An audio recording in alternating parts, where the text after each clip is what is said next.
think you definitely have a great sense of community in the coal mining community, and it's more akin to a family than anything.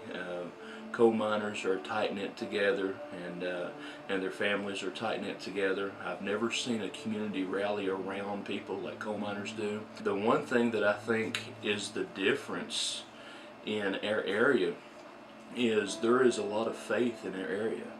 And there's a lot of Christian community in our area. You can't drive down the road 200 yards without finding a church in any direction from this church. And I really think that is what marks our area. You talk to people, everybody around, they're involved in church some way, somehow.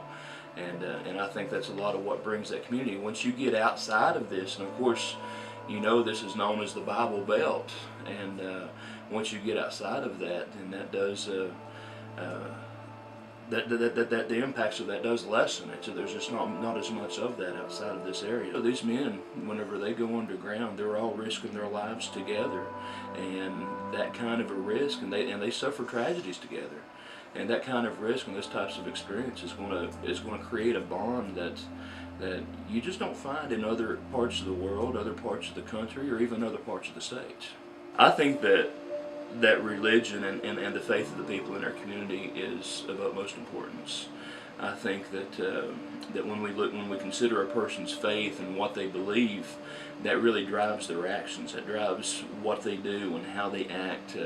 When they go to work, it drives their attitude at work, and it drives what they do when tragedy strikes home, such as these layoffs. And these layoffs, I mean, they're nothing short of a tragedy.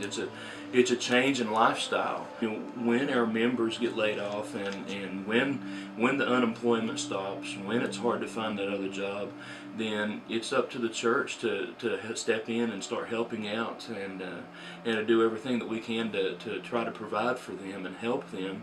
And honestly, I just don't see how people that is not grounded in a community of faith, I just don't see how they make it through times like that. The people of West Virginia, and southern West Virginia in particular, are very creative people, and they're very resourceful people.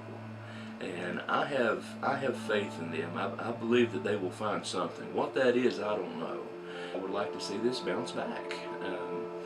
I hope it does. I hope that the market stabilizes, and I don't see how we can have a viable future as a nation, or even in the world, because there's a lot of places just outside of the United States that use coal. I don't see how we can have a viability and survive without the use of coal. So I would hope and pray that yes, the coal market will bounce back. How long it will take, I don't know. Hopefully sooner than later. There is such a call to action when tragedy comes, when these things such as these layoffs and other tragedies happen. There is such almost a battle cry, if you could say, of those members just rallying around those people.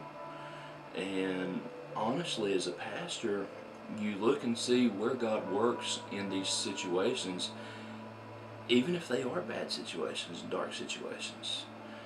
And someone told me recently that God's light shines the brightest when the day gets the darkest.